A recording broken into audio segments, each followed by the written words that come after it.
우리가 함께 읽은 이 말씀은 유대인의 가장 중요한 신앙 고백인 이스라엘이야 들으라 우리 하나님 여호와는 오직 유일한 여호와시니 너는 마음을 다하고 뜻을 다하고 힘을 다하여 내 하나님 여호와를 사랑하라는 말씀에 이어서 기록되어 있는 말씀입니다. 이 본문 말씀은 이 신앙을 미래 세대에게 전수하라는 말씀으로 그 메시지로 유명한 구절입니다.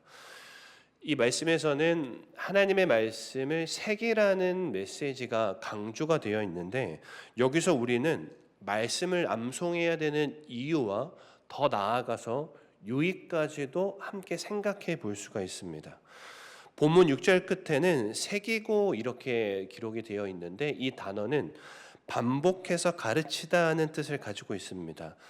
우리에게 말씀은 끊임없이 되새기고 끊임없이 가르침을 받고 또는 가르치거나 그리고 끊임없이 실천해야 되는 것임을 깨닫게 해주는 거죠. 그리고 이어지는 표현들도 이와 같은 의미를 담고 있습니다. 내 자녀에게 부지런히 가르치며 집에 앉았을 때에든지 길을 갈 때에든지 누워있을 때에든지 일어날 때에든지 이 말씀은 미래 세대에게 말씀을 가르치는 것뿐만이 아니라 미래 세대에게 가르쳐야 되는 저와 여러분도 이와 같이 매 순간 말씀을 묵상하고 되새겨야 한다는 것을 강조해 주고 있는 겁니다. 내 손목에 매어 기호를 삼으며 내 미간에 붙여 표로 삼고 내 집 문설주와 바깥문에 기록할지니라 이 말씀은 하나님의 말씀이 우리의 행동과 사고방식 등 모든 영역에 영향을 미쳐야 한다는 거죠. 그러니까 정리해보면 하나님의 말씀은 한번 듣고 끝나는 것이 아니고 계속해서 묵상하고 반복적으로 새겨야 한다. 이것이 미래 세대뿐만이 아니라 저와 여러분 모두에게 해당되는 말씀이다. 이렇게 정리할 수 있는 겁니다. 이 본문 말씀을 통해서 우리는 암송의 중요성을 깨닫게 되는데 왜냐하면 말씀을 계속해서 묵상하고 반복적으로 되새기는 가장 좋은 방법이 암송이기 때문입니다. 그리고 더 나아가 암송이 주는 유익까지도 우리 함께 살펴보기를 원하는데요. 이 시간에 암송이 주는 두 가지 유익을 살펴보면서 여기 있는 모든 예배자들이 하나님의 말씀을 암송하겠다는 거룩한 결단이 있게 되기를 주님의 이름으로 축원드리겠습니다. 암송이 주는 첫 번째 유익이 있습니다. 그것은 암송한 말씀을 통해 사단의 유혹과 시험을 이길 수 있다는 것입니다. 성경은 말씀이 우리의 마음에 깊이 새겨질 때 그 말씀이 우리의 삶을 변화시킬 뿐만이 아니라 승리할 수 있다. 영적인 승리를 가져다 준다. 이렇게 말씀해 주고 있는데요. 우리 시편 119편 11절 말씀을 함께 읽어보겠습니다. 시작. 내가 주께 범죄하지 아니하려 하여 주의 말씀을 내 마음에 두었나이다. 하반절에 기록된 주의 말씀을 내 마음에 두었나이다 라는 말씀은 말씀을 새긴다라는 의미와 본질적으로 같습니다. 그러니까 하나님의 말씀을 내 마음에 새길 때 상반절에 내가 주께 범죄하지 않을 수 있다. 곧 죄를 이길 수 있는 능력이 생긴다는 것을 나타내주는 말씀이죠. 또 에베소서 6장 17절 말씀을 함께 보도록 하겠습니다. 시작. 구원의 투구와 성령의 검 곧 하나님의 말씀을 가지라. 이 말씀의 배경은 잘 아시죠? 하나님의 전신갑주를 입고 영적 전쟁에서 승리해야 되는 말씀의 배경 속에서 이 말씀이 기록이 되어 있습니다. 성령의 검을 뭐라고 했죠? 하나님의 말씀이라 그랬습니다. 하나님의 말씀은 영적 전쟁에서 승리할 수 있는 유일한 공격 무기가 됩니다. 이와 같은 역사는 예수님께서 이미 삶을 통해서 보여주셨습니다. 마태복음 4장을 보면 예수님께서 광야에서 사단의 시험을 받으신 내용이 기록이 되어 있습니다. 공생의 사역을 시작하시기 전에 성령에 이끌려 40일 동안 금식하시면서 광야에서 기도하셨고 금식이 끝난 후에 사단이 찾아와서 3번의 시험을 합니다. 시험의 내용은 다 다릅니다. 육신의 정욕, 교만, 세상의 영광이라는 시험의 내용으로 예수님에게 이제 접근을 한 것이죠. 중요한 것을 이것을 어떻게 이겼는가라고 했을 때 마태복음 4장 4절을 보면 기록되었으되 7절 기록되었으되 10절 기록되었으되 예수님은 내 생각이나 논리로 사단의 시험을 반박하거나 이기려고 하지 않으셨고 기록되었으되 기록된 하나님의 말씀으로 그 시험을 이기셨습니다. 중요한 것은 예수님께서 아무 구절이나 갖다 대면서 사단에게 말한 것이 아니라 그 시험의 내용에 맞는 구절을 정확하게 가지고 오셔서 선포했다는 거죠. 이 사실은 우리가 영적 전쟁에서 승리하기 위해서 하나님의 말씀을 암송하고 기억하여 그 시험의 내용이 맞는 말씀을 선포하고 적용하는 것이 얼마나 중요한지를 깨닫게 해주는 거죠. 사단은 우는 사자처럼 두루 다니면서 삶길차를 찾고 있습니다. 틈을 엿봅니다. 그러면 틈이 생기면 다가와서 그에 맞는 전략으로 우리를 넘어뜨리려고 노력합니다. 그러므로 우리는 항상 깨어 있어야 하며 사단의 시험이 다가올 때마다 성령의 검, 곧 하나님의 말씀으로 그의 내용에 맞게 대응하고 반격해야 되는 거죠. 여러분, 그리스도인은 주로 방어하는 존재가 아니고 공격이 주가 되는 존재입니다. 가만히 있다가 공격하면 방어하는 존재가 아니라 찾아가서 공격해서 승리하고 정복하는 존재가 그리스도인이라는 거죠. 그런 의미에서 올해 초 발간된 신비의 세계는 69절이 얼마나 귀합니까? 지금까지 암송한 말씀을 보십시오. 그 신비의 세계는 69절은 각 시험에 맞는 공격 무기가 쥐어진 거랑 똑같습니다. 60개의 공격 무기가 쥐어진 거라는 거죠. 1월 다섯째 주간에 기록된 고린도전서 10장 13절이 있습니다. 마음 같아서는 이제 띄우지 않고 저희가 함께 읽어보기를 원하는데 한번 보고 읽어보도록 하겠습니다. 시작. 사람이 감당할 시험 밖에는 너희가 당한 것이 없나니 오직 하나님은 미쁘사 너희가 감당하지 못할 시험 당함을 허락하지 아니하시고 시험 당할 즈음에 또한 피할 길을 내사 너희로 능히 감당하게 하시느니라. 하나님께서는 분명히 하나님은 미쁘시기에 우리가 감당하지 못할 시험 당함을 허락하지 않는다고 말씀하셨습니다. 혹 시험을 당하더라도 피할 길을 내사 너희로 능히 감당하게 하신다고 말씀해 주고 있습니다. 이 공격 무기를 내 마음에 품고 있는 거죠. 그런데 살아가다가 보면 우리가 시험을 당할 때가 있습니다. 믿음의 시련이 다가올 때가 있고 유혹이 다가올 때가 있습니다. 병이 생긴다든지 사업이 망한다든지 이별과 상실을 경험한다든지 관계가 무너진다든지 여러 가지 상황 속에서 여러 가지 시험이 다가오고 그 시험의 내용 또한 다양합니다. 그럴 때 사단은 어김없이 다가와서 우리의 믿음을 흔들려 하죠. 내가 그렇게 하나님을 잘 믿는데 너에게 왜 이런 일이 생길까? 하나님이 정말 선하시다면 너를 왜 이렇게 힘들게 하실까? 등등 사단은 속삭이고 우리의 믿음을 무너뜨리려고 하는 거죠. 그때 우리는 이 시험에 맞는 말씀을 가지고 공격을 해야 됩니다. 사람이 감당할 시험 밖에는 너희가 당한 것이 없나니 오직 하나님은 미쁘사 너희가 감당하지 못할 시험 당함을 허락하지 아니하시고 시험 당할 즈음에 또한 피할 길을 내사 너희로 능히 감당하게 하신다 선포하면서 공격하고 쓰러뜨리는 겁니다. 이것이 공격이 주가 되는 그리스도인의 삶의 모습인 거죠.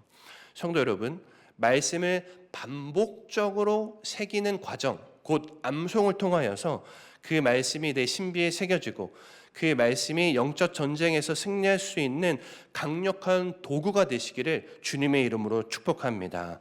말씀 암송해 주는 두 번째 유익이 있습니다. 성령님께서 암송한 말씀을 생각나게 해주신다는 겁니다.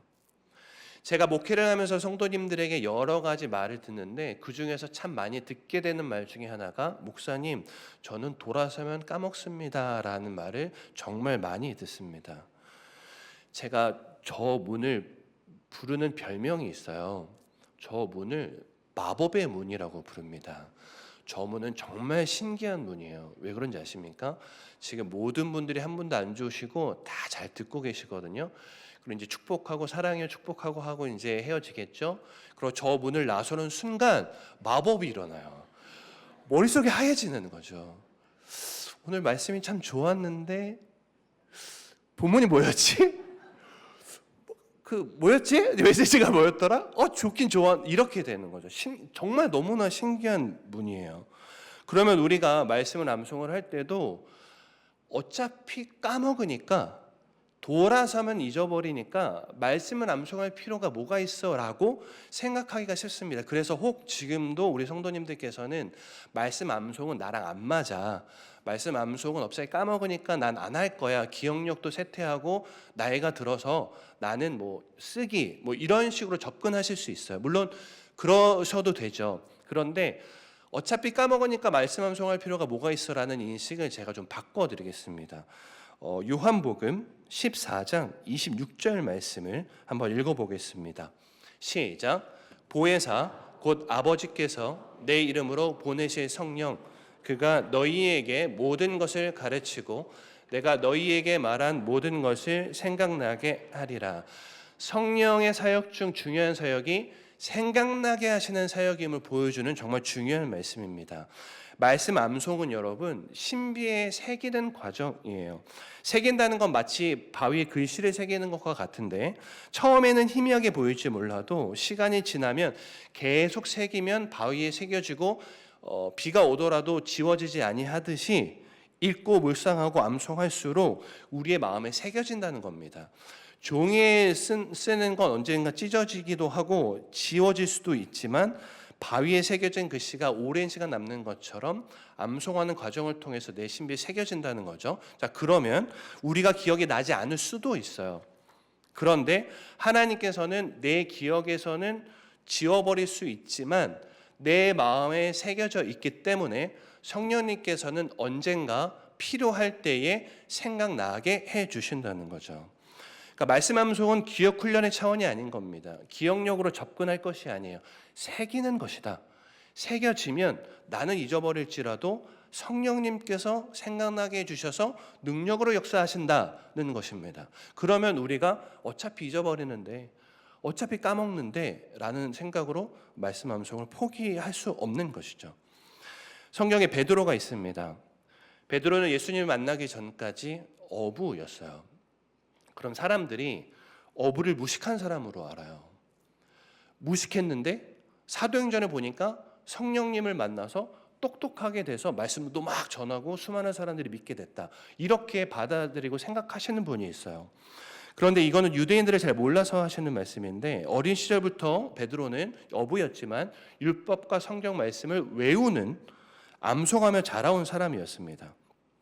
그래서 예수님께서 승천하신 후에 어부였지만 제자로 부름을 받아서 나아갈 때 놀라운 성령과 어렸을 때부터 암송해온 말씀이 결합이 되면서 생각나게 하시는 성령의 역사와 함께 부흥하게 하시는 성령의 역사와 함께 수많은 사람들이 어떤 날에는 뭐 수천 명이 믿기도 하고 그런 역사가 일어나게 된 것이죠.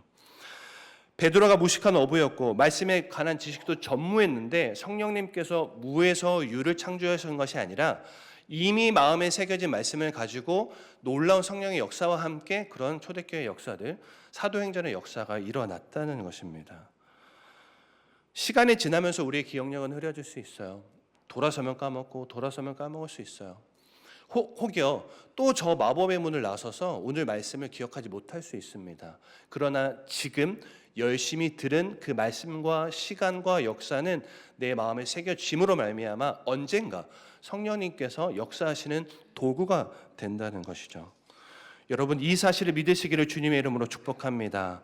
그러니까 잊어버리니까 포기하지 마시고 성령의 역사를 기억하시면서 계속해서 암송을 통해서 신비에 새기는 은혜가 있기를 주님의 이름으로 축원드리겠습니다. 제가 지금까지 말씀의 유익을 살펴보았는데 말씀을 준비하면서 또 제가 신비의 생애를 69절에 발간이 되면서 저에게 자리 잡고 있는 한 가지 습관을 함께 나누기를 원합니다. 이 습관은 제가 한 사람의 아침 루틴을 보고 영감을 얻은 것인데 한 사람은 한 가수였는데 일어날 때 눈을 뜨고 좀 몸이 찌뿌둥하고 무거우니까 바로 일어나지 않잖아요. 그래서 잠자리에 일어나기 전에 영어 단어 20개를 외우고 일어난다고 하더라고요. 제가 그걸 보고 저는 목회자니까 또 그리스도인이니까 그래 나는 이제 아침에 일어나서 잠자리에서 일어나기 전에 신비의 세계는 69절을 외우고 일어나겠다고 결단을 한 겁니다. 근데 결단을 하기를 그 주간에 있는 말씀만 외우지 말고 누적해서 외우자 이렇게 결단을 하게 된 거죠. 그리고 난 아침이 아니라 주야로 묵상하는 게 그리스도인이니 자기 전에도 암송하고 잠들겠다 이렇게 결단을 한 거예요. 그래서 아침에 이제 눈을 뜨고 가뜩이나 일어나기 힘들잖아요. 그래서 이제 시작을 하는 거죠. 베드로전서 1장 13절 말씀. 그러므로 너희 마음의 허리를 동이고 근신하여 예수 그리스도께서 나타나실 때에 가져다 주실 은혜를 온전히 바랄지어다. 히브리서 11장 6절 말씀. 믿음이 없이는 하나님을 기쁘시게 하지 못하나니 하나님께 나아가는 자는 반드시 그가 계신 것과 또한 그가 자기를 찾는 자들에게 상 주시는 이심을 믿어야 할지니라. 점점 긴장이 되는데요. 이사야 40장 31절 말씀. 오직 여호와를 앙망하는 자는 새 힘을 얻으리니 독수리가 날개치며 올라감 같을 것이요 다른 박질하여도 곤비하지 아니하겠고 걸어가도 피곤하지 아니하리로다.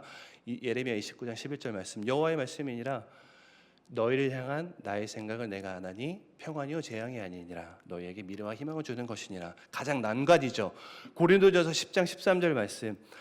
사람이 감당할 시험 받기는 너희가 당한 것이 없나니 오직 하나님은 미쁘사 너희가 감당하지 못할 시험 당함을 허락하지 아니하시고 시험을 당할 즈음에 또한 시험 당할 즈음에 피할 길을 내사 너희로 능히 감당하게 하시느니라 하고 빌립보서 4장 13절 말씀. 내게 능력 주시는 자 안에서 내가 모든 것을 할 수 있느니라. 시편 119편 105절 말씀. 주의 말씀은 내 발의 등이요 내 길의 빛이니이다. 갈라디아서 6장 9절 말씀. 우리가 선을 행하되 낙심하지 말지니 포기하지 아니하면 때가 이르매 거두리라. 이렇게 암송을 하고 시작하고 마무리하는 거죠. 박수 좀 쳐주시면 좋았겠습니다. 많은 심리학자와 자기계발 전문가들이 중요하게 생각하는 게 있어요. 그것은 아침에 일어나서 15분, 자기 전 15분이에요. 아침 15분이 하루를 결정한다 그래요. 아침에 무슨 생각을 하느냐, 무엇을 보느냐, 어떤 말을 하느냐가 하루 동안의 감정과 에너지에 영향을 끼친다는 거죠. 이걸 영적으로 적용을 해보면 하나님 하루의 말씀으로 시작을 하면 영적 중심을 잡을 수가 있습니다. 좌로나 우로나 치우치지 아니하도록 그 말씀이 내 중심을 잡아주는 거죠. 잠들기 전 15분도 중요해요. 인간의 뇌는 수면 중에 정보를 정리하고 기억을 강화한다 그래요. 그래서 자기 전에 무엇을 보고 생각하느냐가 잘 때 무의식 중에 그게 저장이 된다는 거죠. 그리고 그것이 사고방식과 가치관에 영향을 끼친다는 겁니다. 영적 생활에 적용을 해보면 자기 전에 말씀을 암송하고 묵상할 때 그 말씀이 내 사고방식과 내 가치관과 내 삶에 지대한 영향을 끼친다는 거죠. 그것이 내 삶의 방식을 그리스도인답게 변화시켜 주는 겁니다. 그러면 아침에 일어나서 무엇을 하고 계십니까?를 묻지 않을 수가 없는 거죠. 일어나서 카톡포토 확인한다든지 다른 여러 가지 루틴이 있으시겠지만 무엇으로 시작하느냐가 중요한데 나는 어떻게 시작하고 있느냐를 돌아보게 되는 거죠. 뉴스를 보시면서 세상의 걱정과 염려로 이 나라가 어떻게 될까? 좌로 치우치거나 우로 치우친 하루를 시작하고 있지는 않은가를 돌아봐야 하는 것이죠. 자기 전까지도 세상적인 생각과 세상의 것을 무의식 중에 저장하고 자는 동안에 그것이 나에게 영향을 끼치도록 두고 있지는 않는가. 자기 전까지 영상을 보면서 물론 볼 수 있지만 그것만 하면서 그것이 내 잠자는 동안에도 영향을 끼치도록 두고 있지 않은가를 돌아봐야 하는 거죠. 성도 여러분, 결단을 드리고 도전을 드립니다. 아침에 일어나는 시간과 밤에 잠자는 그 시간만큼은 하나님의 말씀을 묵상하고 더 나아가서 암송하고 그것이 내 삶의 중심을 잡고 영향을 끼칠 수 있도록 살아가시기를 주님의 이름으로 축복합니다. 말씀을 정리하겠습니다. 여호수아 1장 8절은 이렇게 기록합니다. 함께 읽어볼까요? 시작. 이 율법책을 내 입에서 떠나지 말게 하며 주야로 그것을 묵상하여 그 안에 기록된 대로 다 지켜 행하라. 그리하면 내 길이 평탄하게 될 것이며 내가 형통하리라. 아멘.